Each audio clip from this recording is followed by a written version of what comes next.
Le titre de ce message va s'intituler « Et quand il sera venu ?»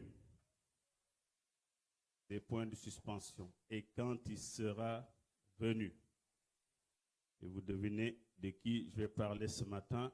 Bien sûr, nous allons parler de Dieu Saint-Esprit. Je préfère dire comme ça, Dieu Saint-Esprit, parce qu'aujourd'hui, quand on dit le Saint-Esprit, on oublie avant tout qu'on parle de Dieu. Amen. Je n'ai pas entendu votre Amen. Amen. Parce qu'aujourd'hui, il est mêlé à toutes les sauces, à toutes les choses charnelles. On oublie qu'on parle du Dieu Saint-Esprit, de la même façon qu'on parlerait de Dieu le Père ou de Dieu le Fils. Amen. Nous allons prendre un premier verset dans Hébreux chapitre 1. Hébreux chapitre 1, verset donc 1 à 3. Hébreux 1. Oui. Après avoir autrefois, à plusieurs reprises et de plusieurs manières, parlé à nos pères par les prophètes, Dieu, dans ces derniers temps, nous a parlé par le Fils qu'il a établi, héritier de toutes choses, par lequel il a aussi créé le monde, et qui, étant le reflet de sa gloire et l'empreinte de sa personne, et soutenant toutes choses par sa parole puissante, a fait la purification des péchés et s'est assis à la droite de la majesté divine dans les lieux très hauts. Amen. Tout est peut arrêter là. Hier, je pourrais vous conseiller de lire tout le chapitre 1 qui est très très intéressant. Ça vous donne une idée de qui est Jésus-Christ pour ceux qui veulent faire une étude là-dessus. Donc la Bible nous dit ici, dans les temps anciens, Dieu a parlé à son peuple au travers des prophètes. Pendant des siècles et des siècles, on l'a vu depuis Moïse jusqu'au dernier prophète, Élie, Dieu a toujours parlé à son peuple par les prophètes. Mais la Bible nous dit que après, dans les derniers temps, Dieu va parler par le Fils, qui est Jésus-Christ de Nazareth. Et nous avons vu Jésus venir faire son ministère ici-bas, à enseigner les apôtres, à enseigner ceux qui le suivaient, jusqu'à ce qu'il ait appelé à quitter physiquement cette terre. Mais voyez-vous, il fallait qu'il y ait une continuité. Parce que Christ était venu pour une mission qui était spéciale, qui était une mission de salut pour toute l'humanité. Et cette mission a été accomplie le jour où Christ a donné sa vie à la croix. Amen. Et pendant ce temps-là, il était avec ses apôtres, il les a enseignés, et même à ceux qui disaient qu'il allait partir, comme Pierre, beaucoup d'entre eux ne croyaient pas ou ne comprenaient pas ce qu'il voulait dire. Mais Jésus était venu pour quelque chose de spécial. Il est venu ouvrir les yeux. Il y a eu comme une révolution. Il a changé les mentalités, il a accompli sa mission ici-bas et il a quitté physiquement cette terre. Mettons-nous à la place de ceux qui le suivaient. Mettons-nous à la place des apôtres qui ont senti un grand vide après son départ. Le maître est parti. Celui-là même qui a ressuscité Lazare de la mort, celui-là même qui a guéri des lépreux, qui a guéri plusieurs maladies, n'est plus là. Il y a un vide total. Et pourtant, l'œuvre de Christ devait continuer. L'œuvre ne pourrait pas s'arrêter uniquement à la mort de Christ.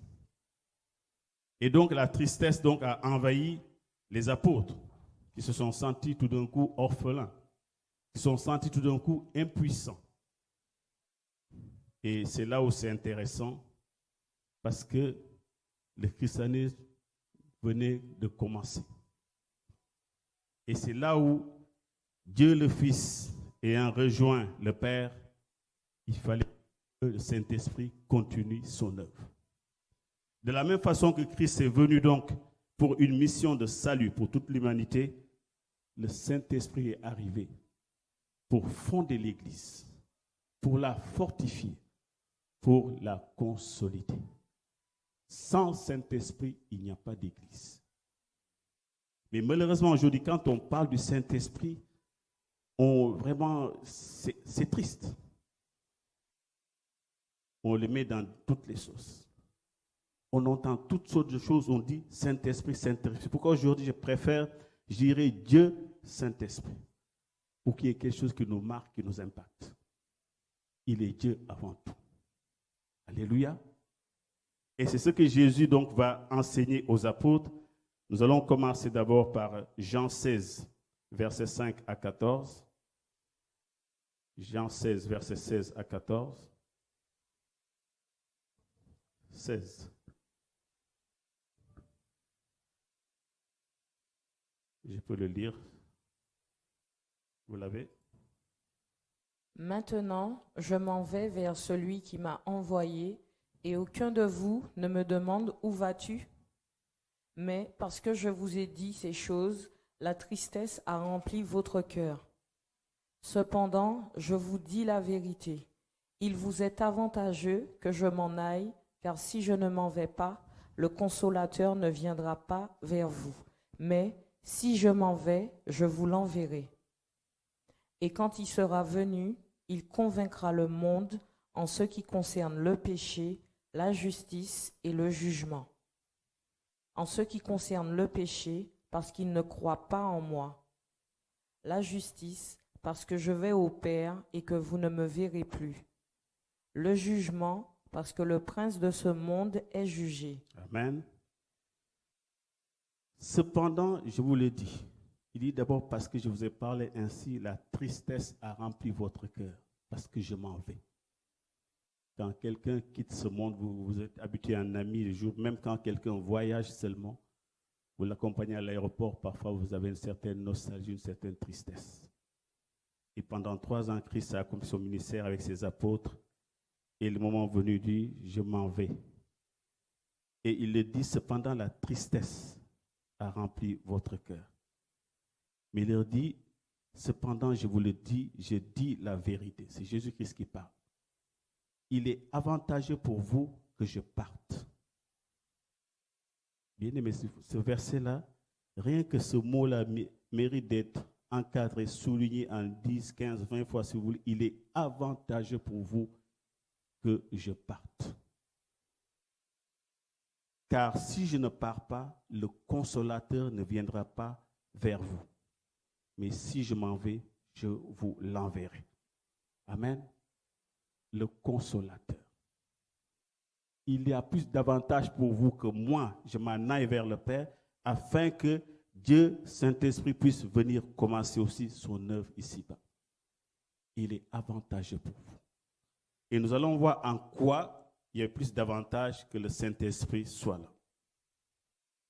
Premier avantage, d'abord, c'est qu'il agira au sein même du monde. La Bible dit quand il sera venu, il convaincra le monde. Ce n'est pas Jean-Baptiste qui va convaincre le monde. Ce n'est pas tel pasteur, tel apôtre. Quand il viendra, il convaincra le monde. C'est le Saint-Esprit qui convainc le monde. Bien-aimés, nos églises sont remplies d'hommes et de femmes convaincus par des hommes. Et ça, ce n'est pas solide. Si le Saint-Esprit ne te convainc pas, s'il te plaît, mets-toi à genoux, crie à Dieu. C'est lui seul qui peut convaincre le monde de péché, de justice et de jugement. Et nous allons voir des applications plus tard dans la parole de Dieu elle-même. Quand le Saint-Esprit est quelque part, vous n'avez pas besoin de crier, vous n'avez pas besoin de vous agiter. Sa seule présence convainc. Sa seule présence touche. Il n'y a pas meilleur évangéliste que le Saint-Esprit. Bien-aimé. Aujourd'hui, nous usons de stratégies humaines pour convaincre les gens.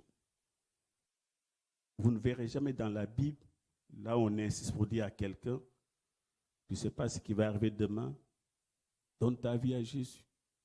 On harcèle les gens. Je n'ai pas vu ça dans la Bible. C'est le Saint-Esprit qui convainc. Parce que quand il est quelque part, forcément, il y a quelque chose qui se passe. Il convainc le monde. Et je vais aller même jusqu'à la prédication de Pierre. Vous vous souvenez, Pierre, à la Pentecôte, quand le Saint-Esprit est descendu, Pierre a été saisi, il a prêché la parole. Quand il a fini de prêcher, vous pouvez le prendre en acte 2, qui est juste à côté. Quand Pierre donc va finir de prêcher dans acte 2, au verset 37, la Bible nous dit, après avoir entendu cela, ils eurent le cœur vivement touché et ils dirent à Pierre, aux autres apôtres, frères, que ferons-nous? Pierre n'a pas fait un appel en leur disant, vous avez entendu ce que je dis, donnez votre vie au Seigneur. La Bible déclare que dès qu'ils ont entendu Pierre, parce que ce n'était pas n'importe quel Pierre, ce n'était pas Pierre qui reculait devant cette femme, c'est Pierre rempli du Saint-Esprit. Quand il passe, ce n'est plus Pierre, mais c'est le Saint-Esprit au travers de Pierre qui parle. Donc on revient à la parole, il convainc le monde. Et quand il a parlé, ce peuple était convaincu. Et ils disent à Pierre, frère, que ferons-nous? Parce qu'ils se disent qu'on est perdu. Ils sont convaincus de péché. Ils sont convaincus de péché et ils savent que le jugement est là parce que celui-là même qui devait les défendre n'est plus là, il est parti. Et nous savons que la Bible dit qu'il est notre avocat auprès du Père. Et ils se disent après, que devons-nous faire? C'est le Saint-Esprit qui agit dans les cœurs. Et Pierre va leur dire, repentez-vous et que chacun de vous soit baptisé au nom de Jésus-Christ. C'est l'œuvre du Saint-Esprit. On n'a pas besoin d'agitation. Quand il rentre dans le cœur de quelqu'un, la personne est complètement transformée. Et si la personne laisse le Saint-Esprit agir à sa place, les choses se font naturellement. Parce que c'est désormais lui qui vit en chacun d'entre nous. En fait, pour comprendre le Saint-Esprit, voyez-le comme Jésus-Christ qui est là, mais qu'on ne voit pas physiquement, mais qui est là, ici-bas, avec nous, toujours. C'est pourquoi il dit à ses apôtres, je ne vous laisserai pas orphelins. Jamais. Parce qu'il faut que l'œuvre continue. L'œuvre ne fait que commencer. Et c'est pourquoi quand il donne cette mission d'aller partout, commencer par la Jérusalem, la Judée, jusqu'aux extrémités de la terre, Jésus savait que c'est possible parce que le Saint-Esprit agissait à chacun d'entre nous. Et il y a encore plus avantageux parce que Jésus ne pouvait pas être en Jérusalem, en Judée, il ne pouvait pas être partout à la fois. Mais avec le Saint-Esprit, il est là avec nous ici à Sarcelles, il est là avec nos amis aux États-Unis, en Afrique, partout dans le monde, en même temps. Alléluia. Donc nous sommes plus nombreux et cette mission devient possible parce qu'il entre en chacun d'entre nous. Il est en chacun d'entre nous. Amen. Il va convaincre de justice, de jugement, de péché. Il convaincra. Et ce n'est pas le seul avantage. Ça, c'est par rapport au monde. Mais là aussi pour ceux qui ont reçu Christ. Et toujours dans ce passage, Jésus va dire au verset 12, « J'ai encore beaucoup de choses à vous dire, mais vous ne pouvez pas les comprendre maintenant. Mais quand il sera venu, lui, l'Esprit de vérité, il vous conduira dans toute la vérité. » Bien, sommes-nous sûrs qu'aujourd'hui, que dans nos églises, nous sommes véritablement dans la vérité? Je parle de la vérité de Dieu, non de notre propre vérité. Parce que quand il vient, il nous ouvre les yeux. Il nous éclaire sur les paroles de Christ qui ne paraissaient pas assez claires pour chacun d'entre nous. Quand il vient, il lève le voile sur l'évangile et nos yeux s'ouvrent. Commençons à voir clair. Alléluia. La parole devient limpide, nous la recevons comme si nous buvons de l'eau. Elle nous fait du bien. Les mystères de la parole sont révélés. Ça, c'est l'œuvre du Saint-Esprit qui fait ça pour ceux qui ont reçu Christ. Et lui, il ne glorifiera jamais le pasteur Jean. Le Saint-Esprit ne glorifiera jamais votre serviteur. Il ne glorifiera jamais un apôtre qui que ce soit.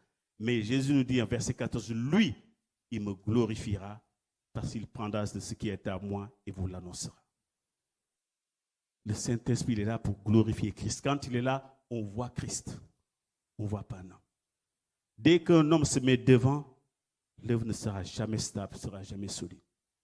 Parce que lui, il est là pour glorifier Christ. Amen. Oh, que Dieu nous aide ce matin.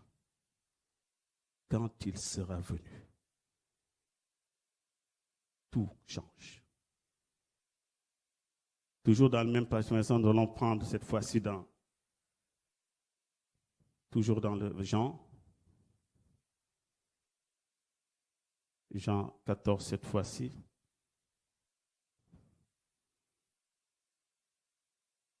Jean 14, versets 15 à 18.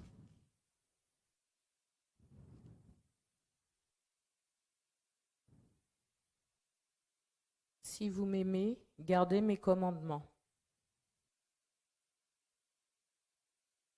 Et moi, je prierai le Père, et il vous donnera un autre consolateur, afin qu'il demeure éternellement avec vous, l'Esprit de vérité que le monde ne peut recevoir, parce qu'il ne le voit point et ne le connaît point.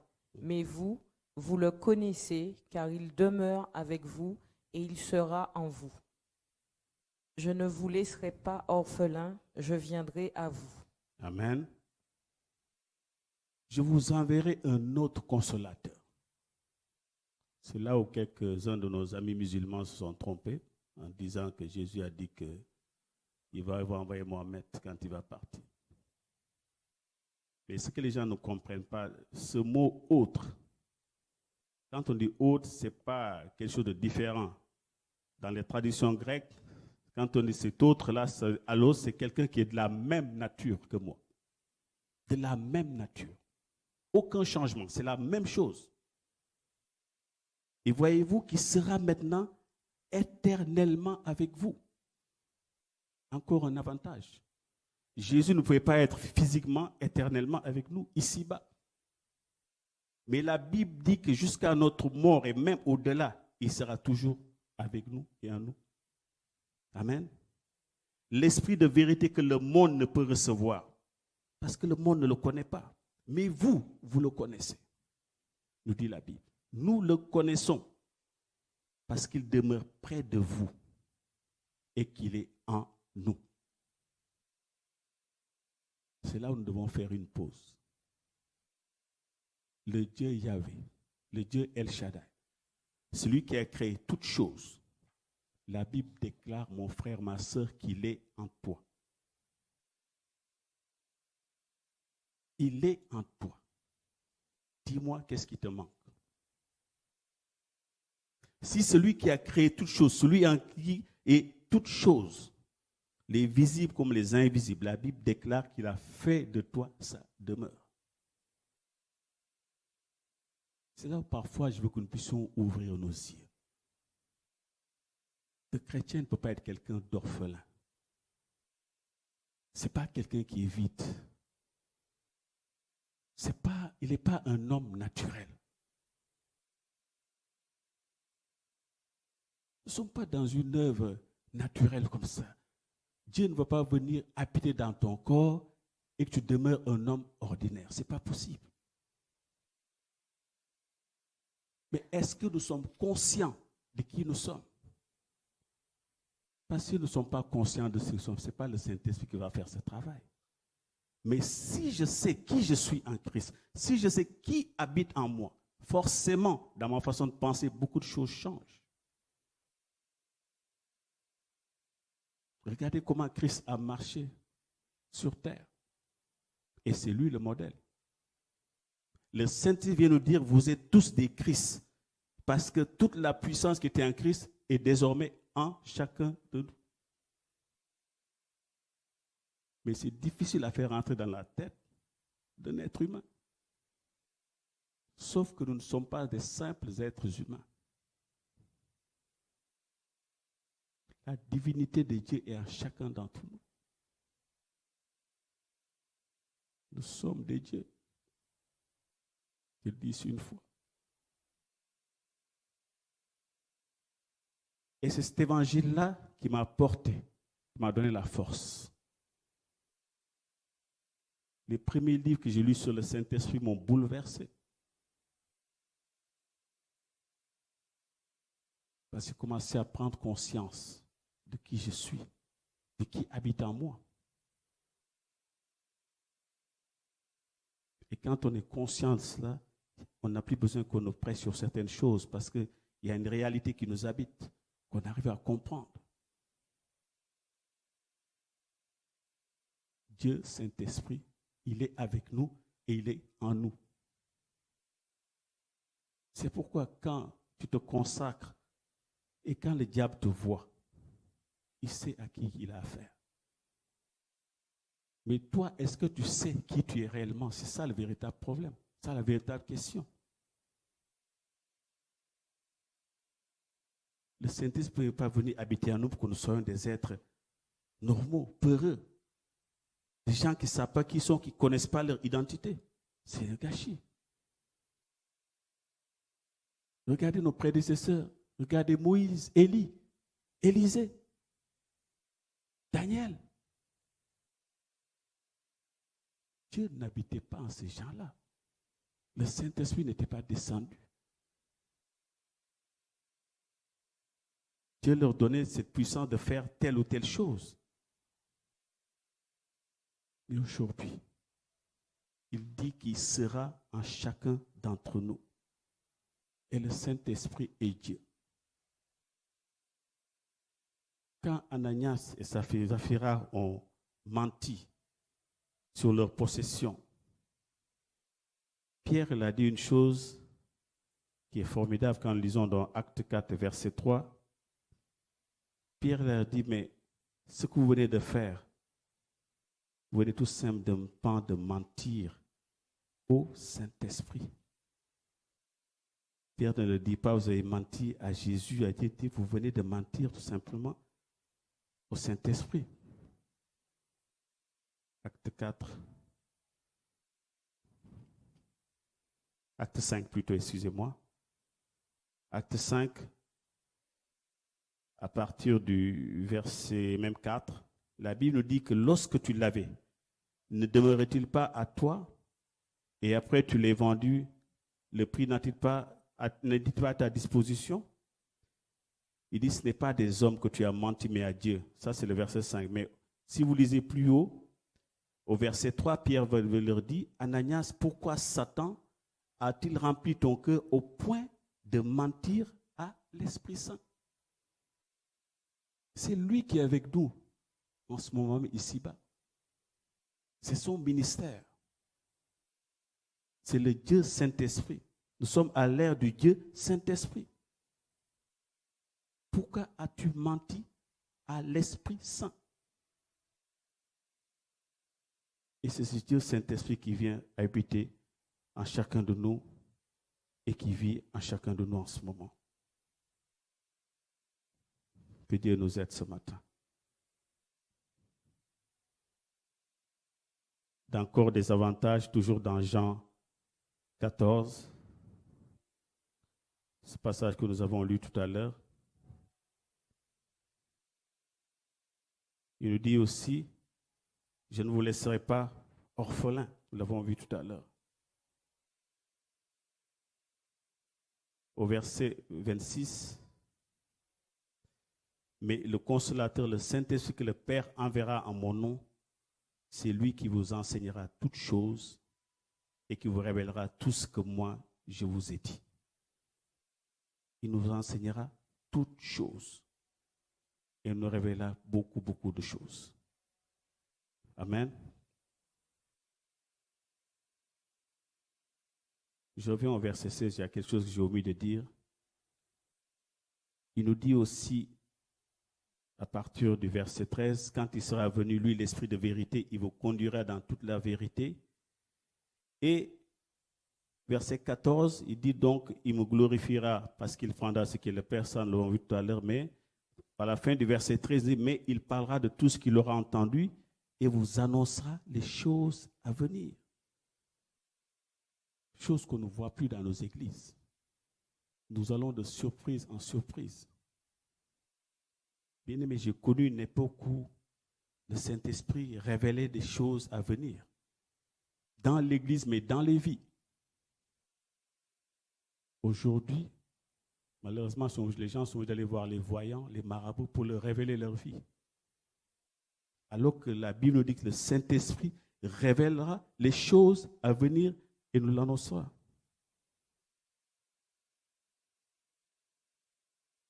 Ce sont les véritables prophètes de Dieu dans l'Église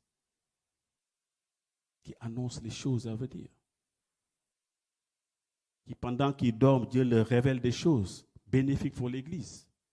Les combats à venir, les combats des uns et des autres, et leur donne des solutions. Ça, c'est l'œuvre du Saint-Esprit. Alléluia. Et c'est comme ça que la crainte grandit dans l'Église. Dans plusieurs passages de la Bible, quand les gens ont vu comment l'œuvre de Dieu a malmené les œuvres des ténèbres, la crainte de Dieu a augmenté. Et ça aussi, c'était le travail du Saint-Esprit. Amen. Bien-aimé, je rêve d'une nouvelle Pentecôte. Mais est-ce nécessaire? Elle a déjà été faite. Et c'est vrai que ce jour-là, la Bible déclare que 3000 âmes se sont données en un jour. 3000. On n'a pas distribué de tracts. Les gens là, ont entendu un bruit. Ils étaient venus faire leur pèlerinage tranquillement. Ils ont entendu un bruit. Bien-aimé, j'ai prie afin qu'un jour Sarcelles entende un bruit ici. Qu'ils entendent un bruit. Et quand ils viendront voir ce qui se passe, alors ils rencontreront Dieu, le Saint-Esprit. Alléluia. Et c'est ça qui est merveilleux. Des personnes qui étaient là, qui parlaient ce jour-là, il faudra parler sarafole, il faudra parler wolof, il faudra parler bambara, toutes les langues, afin qu'ils puissent dire, mais comment n'est-il pas antillais, n'est-elle pas antillaise? Comment se fait-il qu'elle parle en bambara? Comment se fait-il qu'elle parle en wolof? Alléluia. Et qu'au travers de cette parole, que leur vie soit révélée. Et qu'ils se disent, il se passe vraiment quelque chose ici. Bien aimé, la vie chrétienne, ce n'est pas une question de parole. Paul dit aussi, il faut qu'il y ait une démonstration de puissance. Alléluia. Et ça, c'est le travail du Saint-Esprit. Parce que si moi, je ne parle pas, tout d'un coup, vous m'entendez parler créole haïtien d'une façon régulière, vous allez redire, ce n'est pas Jean qui a pu me donner des cours la nuit, ce n'est pas possible. Donc, forcément, il s'est passé quelque chose. Et c'est ça qui a fait que j'ai vraiment, quand je me suis converti, ce sont des choses qui m'ont boosté parce que, vous savez, on est en train de s'éparpiller. C'est des choses tellement agréables. La quête de ces choses-là. Ça m'amène des années en arrière quand je venais d'être converti. C'est des choses qui me passionnaient.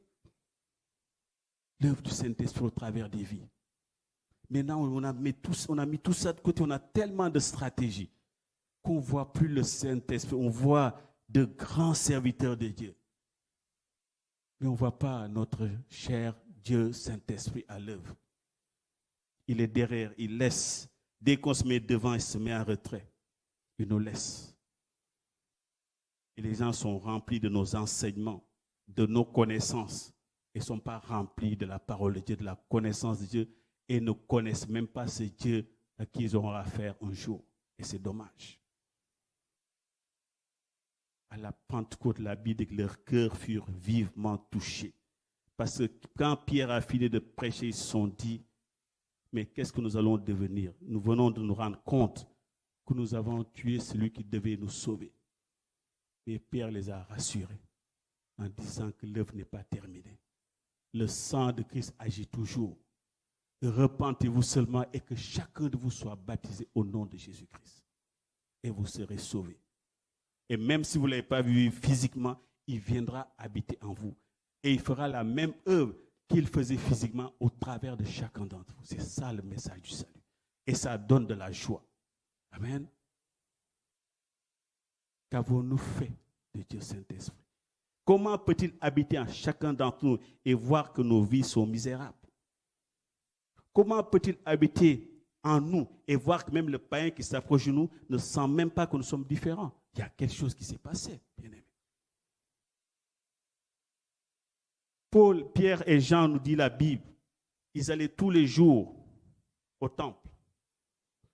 Mais après être remplis du Saint-Esprit, le même temple, le même chemin, ils rencontrent un mendiant qui était là, quelqu'un qui était paralysé. Et Pierre va lui dire, tu veux nous voir, nous n'avons ni or ni argent. Ça veut dire que rien que nous avons apporté dans cette vie, ne peut faire quelque chose pour toi. Les richesses que nous avons accumulées ne peuvent rien pour toi. Mais par contre, le cadeau que nous avons reçu, la richesse que nous avons reçue de Dieu, cette richesse-là, nous voulons la partager avec toi. Alors, lève-toi et marche. Et il s'est levé. Alléluia. Je n'ai ni or ni argent, mais j'ai autre chose. Ce que j'ai, ce qui m'a été donné, ce n'est pas ce que j'ai moi avec ma force, mais ce qui m'a été donné, ce que j'ai moi, je te le donne. Lève-toi et marche. Et la personne s'est levée. Ça, c'est être conscient de ce qu'on a reçu. Pas être conscient de ce que je suis capable de faire, mais de ce que j'ai reçu, de ce que le Saint-Esprit m'a rendu capable maintenant de faire. Amen. Ils ont vu cet homme, ils ont vu que, vous savez, ça paraît simple comme ça. Nous n'avons ni or ni argent, mais ce que nous avons, qu'est-ce qu'ils sont? Quelque chose qu'ils ont reçu de la part de Dieu et ils savaient que le Saint-Esprit était en eux. Amen. Es-tu seulement disponible à laisser le Saint-Esprit œuvrer en toi? Ou est-ce que les soucis de ce monde t'ont tellement accaparé que tu te dis, à quoi bon? Et pourtant, ils cherchent quelqu'un de disponible pour manifester la gloire de Christ au travers de cette personne. Ne te sous-estime pas, bien-aimé. Que tu sois baptisé hier ou il y a 20 ans, ne te sous-estime pas. Et parfois même les nouveaux baptisés pensent que c'est une histoire de, je ne sais pas comment, de hiérarchie. Il n'y a pas de hiérarchie dans les choses de Dieu. Si tu es zélé, même si tu es baptisé dimanche dernier, lève-toi, fais l'œuvre de Dieu. Laisse les anciens combattants de la foi en train de discourir, mais toi que personne ne t'arrête. Que personne ne t'arrête. Bien aimé, il fallait nous voir quand on venait d'être baptisés. Moi, je voyais des gens, dès qu'ils parlaient de Jésus, je me mêlais de leur discussion. J'étais comme un fou. Et c'est cette passion-là qui m'a porté jusqu'à présent. Il y a un feu. Jérémie a essayé de combattre ce feu. Je dis, je ne peux pas. Partout où je vais, pourtant, Seigneur, tu vois, je souffre. À cause de toi, j'ai envie de me débarrasser. Mais il y a un feu. Je ne peux pas. Même si je dois me coûter ma vie, il y a un feu qui est là. Et ce feu-là, je dois le propager. Il faut qu'il sorte. Il faut qu'il embrase.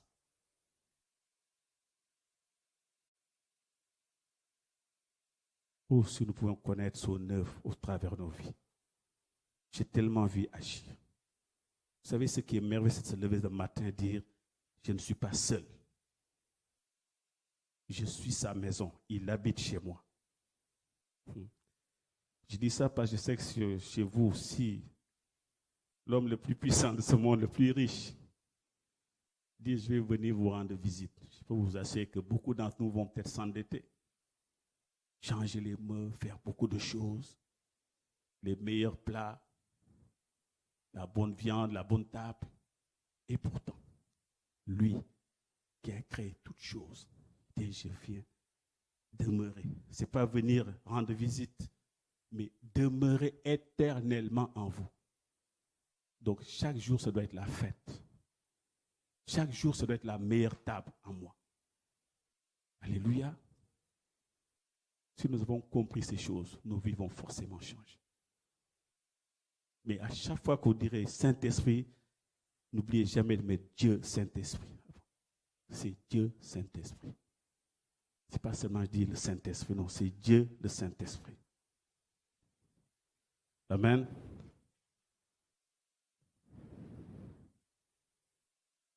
Oh, que le Seigneur nous aide ce matin. Et ce qui est merveilleux, c'est que vous allez voir, quand vous lisez les Actes des Apôtres, c'est là où on magnifie vraiment le Dieu Saint-Esprit.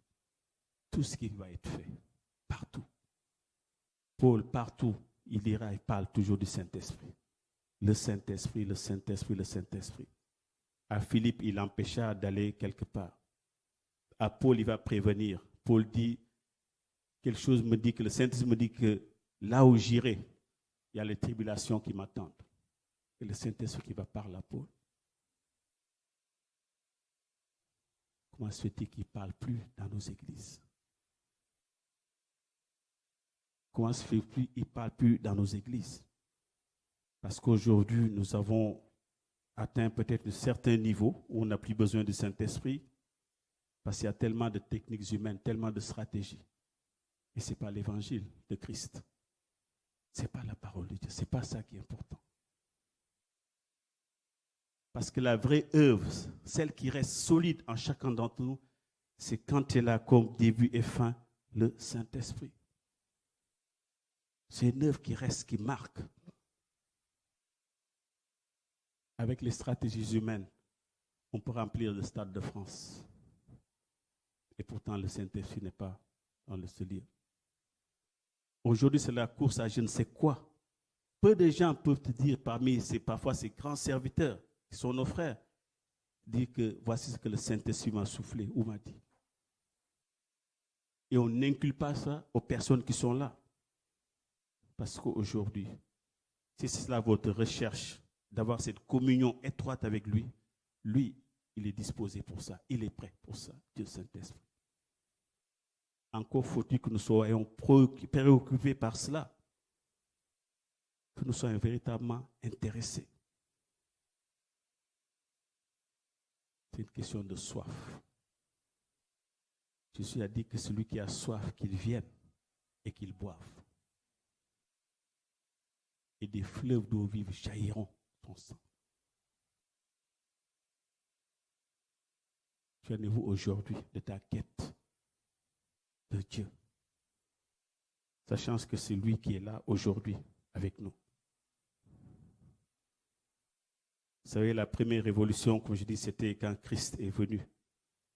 Mais le Saint-Esprit, c'est vraiment la deuxième révolution, parce que c'est lui qui est là. L'Église, sans Saint-Esprit, pas d'Église. Et jusqu'à ce jour, si l'Église tient, c'est grâce uniquement au Dieu Saint-Esprit qui vit au milieu de nous. Il y a des frères et sœurs qui croient encore qu'ils ne peuvent rien faire sans avoir entendu sa voix. Ils se lèvent, ils ne prennent aucune décision. Bien-aimés, nous devons nous repentir. Combien de personnes aujourd'hui, combien d'entre nous prenons des décisions sans avoir même entendu la voix de Dieu? Oh, Jean-Baptiste, maintenant l'Église évolue, donc c'est maintenant, voilà. Non, bien-aimés. Ce qui était valable avec nos pères, nos prédécesseurs, c'est toujours la même chose, ça ne change pas. David avait besoin d'entendre la voix de Dieu. Paul entendait la voix du Saint-Esprit. Sommes-nous plus grands que Paul? Sommes-nous plus spirituels? Je ne crois pas. Si nous avons choisi de lui appartenir, nous devons obéir à sa voix. Entendre ses directives avant de faire quoi que ce soit. Et pour cela, il faut que l'oreille soit prête à entendre. Et que nous ayons cette patience cette passion d'avoir une communion avec lui. Et quand vous avez commencé à goûter à sa présence, à être habitué à entendre sa voix, croyez-moi, vous risquez de jeter votre téléviseur par la fenêtre. C'est tellement beau, ces moments-là. Vous pouvez passer des heures et des heures à écouter cette voix douce. Je me souviens quand je venais de convertir, j'ai resté des heures et des yeux fermés. Je savourais, je parlais, j'entendais des réponses. C'était un dialogue. La prière, ce n'est jamais un monologue, c'est un dialogue. Je parle, je réponds. J'ai discuté. Mais Seigneur, est-ce que tu penses, j'entendais des réponses. Mais ça, c'est tellement merveilleux, mes amis. Revenons à ces choses simples. Ne laissons pas vraiment divertir par tout ce qui se passe autour de nous. Les choses de Dieu sont simples. Jésus nous a dit, vous ne pouvez rien faire sans moi. Nous ne pouvons rien faire sans le Saint-Esprit. Nous lui appartenons. Nous ne sommes pas, vous savez, même les gens qui sont dans les ténèbres, ils ont leur secte, ils ont tout, mais ils ont un chef qui leur donne des directives. Ils écoutent, ils appliquent. Et nous sommes dans la bergerie, nous l'avons entendu la Sainte Seine, il n'y aura plus qu'un seul troupeau et un seul berger. Nous ne pouvons pas entendre la voix de 2 ou 3 bergers, mais la voix d'un seul berger, Christ. Et au travers de lui, le Saint-Esprit qui parle encore à nos cœurs. Ce matin, je veux que quelque chose se passe dans nos cœurs. Que le Seigneur nous aide. Que ce que nous avons vu à la Pentecôte, que cette réalité encore puisse réveiller quelque chose en nous. Voici des personnes qui étaient peureuses, ils étaient à la chambre haute. Ils ne savaient pas ce qui devait se passer. Jésus n'est plus là, ils ont peur. Pierre venait de renier Christ 3 fois. Qu'est-ce qui s'est passé pour que ce même Pierre, quelque temps après la Pentecôte, se lève, commence à parler devant les ennemis de Christ? Il avait une telle assurance. Et quand vous lisez les Actes des Apôtres, quand ils ont guéri ce boiteux, les gens les ont amenés pour les juger. Et Pierre leur a dit, mais je préfère obéir à Christ qu'à vous. Même si ça devait me coûter des coups de fouet, nous préférons obéir à Christ. D'où leur venait cette force, cette conviction nouvelle, parce qu'ils étaient habités. Bien-aimé, quand tu es vraiment habité, rempli de ce Dieu, rempli du Saint-Esprit, je ne vois pas quel homme peut te faire peur dans ce monde ou qui peut t'empêcher de parler. Parce que c'est lui qui agit au travers de toi. L'œuvre du Saint-Esprit est une œuvre qui est solide, mes bien-aimés. Nous avons cette différence avec ceux qui nous ont précédés, qui n'étaient pas là au temps de la Nouvelle Alliance, parce que Dieu n'habite plus des tentes ou des maisons faites de mains d'hommes. La Bible déclare que maintenant nous sommes sa demeure. Nous sommes désormais le tabernacle de Dieu. Et nous savons ce que cela veut dire aussi, parce que dans le tabernacle, rien de souillé ne doit entrer dans le tabernacle. Et puis, c'est pour ça que nous devons aussi revoir nos vies chaque jour. Et ce matin, je vais finir en disant que est-ce que quelqu'un est de nouveau disposé à laisser le Saint-Esprit agir dans sa vie? Il en va de chacun d'entre nous pour pouvoir toucher d'autres âmes, parce que le Saint-Esprit utilise chacun d'entre nous. Si nous sommes disposés, sommes prêts à nouveau à ce que Dieu renouvelle cette flamme qui est en chacun d'entre nous, afin que nous puissions le laisser agir. Que nous puissions revoir nos priorités. Et que dans nos vies, ce soit lui et lui seul qui dirige. Nous en sortirons grandis. Et les gens qui nous entourent verront une véritable différence.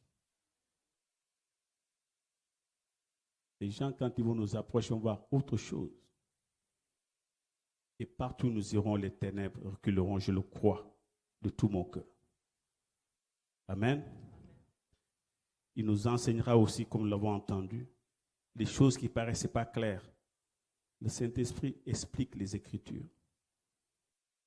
Quand vous lisez un passage que vous ne comprenez pas, demandez au Saint-Esprit de vous éclairer. Parce que c'est lui qui conduit dans toute la vérité. Il y a plein de choses que je peux dire encore sur le Saint-Esprit, mais il faudrait encore des dimanches et des dimanches. Je vais m'arrêter là. En rappelant tout simplement que nous avons affaire au ministère du Dieu Saint-Esprit qui a fondé l'Église. C'est lui. Parce que quand ce bruit-là, les gens ont entendu ce bruit, c'est le Saint-Esprit qui a fait qu'il y a eu ce bruit. C'est lui qui est descendu du ciel et il est venu sur le peuple comme des flammes de feu que les gens voyaient. Et ils entendaient glorifier Dieu dans leur langue. Et ça, c'est un miracle. Et quand ils ont vu cela, ils ont tous accouru. Et Dieu a permis à son serviteur de prêcher l'évangile. Et quand tu l'as entendu, le Saint-Esprit, comme il convainc de péché, de justice, de jugement, a convaincu les personnes qui étaient là et sont données. Et je pense que les apôtres n'ont plus été les mêmes et toutes les personnes qui étaient là n'ont plus été les mêmes jusqu'à leur mort. Et pourquoi nous qui avons lu ces choses et qui avons reçu le même Saint-Esprit, nous ne vivons pas cette gloire? Bien aimé, il faut être franc. Qu'est-ce qui se passe? Ou qu'est-ce qui s'est passé dans nos vies? Elle est où cette passion? Je ne peux pas comprendre que quelqu'un ait reçu Dieu lui-même dans sa vie et que cette personne demeure naturelle. Ce n'est pas possible. L'œuvre de Christ fait de nous, qui étions ordinaires, fait de nous des êtres extraordinaires, forcément. Parce que nous demeurons tous dans les réalités physiques. Comme je disais la dernière fois, Jésus nous dit que nous sommes d'en haut. Et le Saint-Esprit venait à nous-mêmes valider cette parole. Nous sommes d'en haut. Donc, toute solution qui n'émane pas du Saint-Esprit est limitée. Puisque les solutions de ce monde sont limitées. Donc, tout ce qui ne vient pas de Dieu a ses limites. La Bible est claire. Les choses de ce monde, la Bible dit carrément, elles sont limitées. Mais les choses spirituelles sont éternelles. Le Seigneur nous aide. Est-ce que nous pouvons nous tenir debout pendant un instant?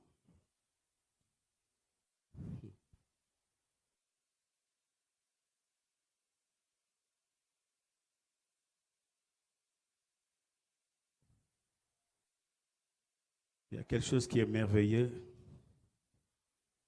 Il est venu non seulement avec nous, auprès de nous, il est venu aussi habiter en chacun d'entre nous. Et en plus de ça, il a fait des cadeaux. Il a fait des dons à son peuple. Des dons de l'Esprit que vous connaissez qui sont au nombre de 9. Christ, au travers du Saint-Esprit, nous a donné ces dons-là. Et ces dons sont utiles pour l'Église, bien-aimés. Et c'est dommage que dans nos vies, nous ne cherchons pas vraiment à développer ces dons-là qui sont en chacun d'entre nous. Il y a des moments où ces dons doivent se révéler et qu'ils puissent être bons pour toute l'œuvre et pour l'Église de Dieu. Amen. Ce matin, ce que je voudrais, c'est que nous nous disposons pour le Saint-Esprit. Nous avons vu tout à l'heure que c'est lui qui fait, ce n'est pas un homme.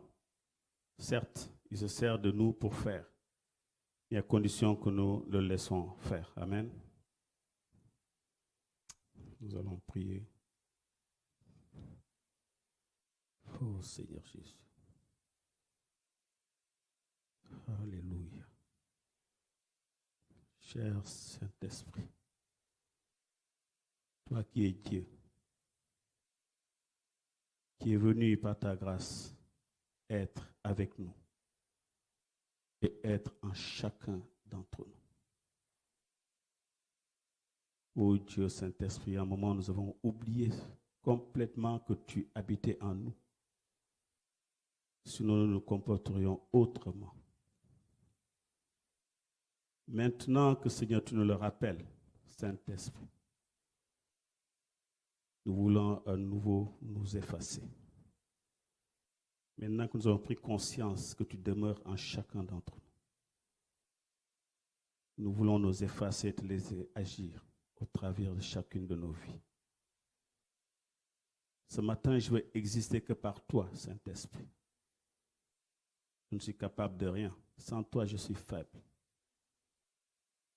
Mais c'est toi qui me rends capable. C'est toi qui me donne la force. C'est toi qui fais qu'aujourd'hui, je ne crains pas et que je peux affronter tous les défis. Parce que Yahvé Jireh habite en moi. Parce qu'El Shaddai habite en moi. C'est pourquoi je n'ai pas peur ce matin de me livrer totalement. Je n'ai pas peur de me disposer pour ton œuvre. Saint-Esprit, j'ai besoin de toi. Ce matin, je veux que tu m'utilises. J'ai besoin que tu fasses à nouveau de la place dans ce tabernacle que je suis. Enlève toutes les souillures et prends toute la place. Tu ne veux pas partager ce matin. Oh, cher Saint-Esprit, nous avons tellement besoin de toi dans ce lieu. À la Pentecôte, tu es venu dire au peuple que tu es descendu pour que l'Église soit forte, pour que l'Église soit puissante, pour que l'Église soit triomphante. Ce matin, nous avons besoin de toi, cher Saint-Esprit. Nous avons besoin de toute ta plénitude dans nos cœurs. Viens, agis au milieu de nous ce matin, afin que nous soyons comme des flammes de feu dans cette ville de Sarcelles. Ô Seigneur, que chacun de nous soit un porte-flambeau de ton œuvre ici-bas. Parce que Seigneur, tu es digne. Cher Saint-Esprit, ouvre les yeux de nos cœurs. Que les dons qui étaient cachés en chacun de nous, les dons que nous ignorions et que tu as placés en chacun d'entre nous, que ces dons se révèlent, que ces dons se manifestent au milieu de ton peuple. Que celui, Seigneur, qui avait la tête baissée, la relève, sachant que, Seigneur, tu fais de lui un vase d'honneur dans ce lieu. Cher Saint-Esprit, toi qui habites en chacun d'entre nous, révèle-nous véritablement qui nous sommes. Révèle-nous la plénitude de ta grandeur en chacun d'entre nous ce matin. Alléluia. Oh Jésus. Ce matin, je me dispose, Seigneur. Alléluia. Je me livre totalement. Tu peux m'utiliser. Je me livre totalement. Tu peux m'utiliser. Je me livre totalement. Tu peux m'utiliser. Je me livre totalement. Tu peux m'utiliser. Alors que nous chantons ce chant, continue à le chanter. Seigneur, ce matin, je lève les mains vers toi et je te dis, me voici. Je ne sais pas où est-ce que tu veux m'amener. Je ne sais pas ce que tu veux faire de moi, mais ce matin, je n'ai pas peur de dire que je me livre totalement. Je n'ai pas peur, je dis que je me livre totalement. Seigneur, fais de moi ce que tu veux. Envoie-moi où tu veux, Seigneur. Je me sens disposé ce matin. J'ai compris que, Seigneur, si je ne te dis pas oui, tu ne pourras rien faire dans ma vie. Ce matin, oui, je me livre totalement ce matin. Je me livre totalement et te livre ma vie, Seigneur mon Dieu. Je n'ai pas peur parce que tu es venu habiter en moi. Donc tu veux faire de moi un être extraordinaire. Ma famille a besoin de moi. Cette ville a besoin de moi. L'Église a besoin de moi. Alors Saint-Esprit, ce matin, je me livre totalement entre tes mains. Fais de moi ce que tu veux ce matin. Fais de moi ce matin ce que tu veux. Utilise-moi puissamment, Seigneur, ce matin. J'ai tellement besoin de toi. Je t'ouvre mon cœur, Seigneur, ce matin. Je ne te cache rien. Tu me vois tel que je suis. De toute façon, même si je rentre sous terre, Seigneur, tu me connais. Donc ce matin, Seigneur, je me viens vers toi, les bras ouverts, et me jette, Seigneur, mon Dieu, entre tes bras ce matin, afin que tu fasses de moi ce que tu veux. J'ai tellement besoin de toi, cher Saint-Esprit. Ce matin, je me rends compte que pendant longtemps, Seigneur mon Dieu Père, je ne t'ai pas vraiment ouvert mon cœur. Et ce matin, oui, je te dis, je me livre totalement ce matin. Je me livre totalement ce matin. Rien ne me retient, ni la peur de l'avenir, ni de la peur de ce que diront les autres. Ce matin, je suis comme un enfant qui ne connaît rien, qui vient vers toi. Que toute ta grâce, Seigneur mon Dieu, tombe sur moi ce matin. J'ai tellement besoin de toi, Seigneur. Je me livre entre tes mains, Seigneur, ce matin, Yahvé. Je n'ai que toi, cher Saint-Esprit. Tu ne peux pas habiter en moi et que je sois un être normal. Oui, ce matin, j'ai besoin de ta grâce. J'ai besoin que tu viennes me visiter ce matin d'une façon exceptionnelle parce que, Seigneur mon Dieu, je me rends compte que j'ai affaire à Dieu, Saint-Esprit. Je me rends compte que désormais c'est toi. Je suis ta demeure. Et jusqu'à présent, Seigneur, je ne le pensais pas. Mais ce matin, oui, je veux que tu puisses habiter pleinement cette maison et que tu prennes plaisir à demeurer chez moi. Je veux que tu prennes plaisir à demeurer chez moi ce matin, Seigneur. Oh, ce matin, Seigneur, je me livre entre tes saintes mains, Seigneur. Je me livre entre tes mains, Yahvé Jireh. Seigneur, ce matin, viens. Oui, je me dispose à être, Seigneur, ce canal puissant que tu vas utiliser parce que ton Église a besoin de toi. Et ce matin, mon Dieu, mon roi, je viens vers toi encore tel que je suis. Saint-Esprit, je t'ouvre mon cœur. Fais le ménage dans mon cœur. Fais le ménage dans mes pensées. Fais le ménage dans cette habitation afin que tu sois à l'aise. Parce que quand toi tu es à l'aise, Seigneur mon Dieu, tu fais ton œuvre. Et je te livre ton église, Seigneur mon Dieu. C'est toi, c'est ton sanctuaire dans ce lieu. C'est toi qui sanctuarises ce lieu, Seigneur. Je te prie. Merci, Seigneur, pour ce bruit. Que la ville de Sarcelles, Seigneur, entende ces chants qui vont vers toi. Que les yeux de cette ville se tournent vers ce lieu et qu'ils se disent qu'il se passe quelque chose. Toi seul peux le faire, Saint-Esprit. Alors ce matin, je te livre cette ville. En cette fin d'année, Seigneur, je te livre cette ville. Je te livre cette église. Et je te livre cette œuvre, Seigneur. Que les ennemis de cette œuvre, Seigneur, soient dévoilés au nom de Jésus-Christ de Nazareth.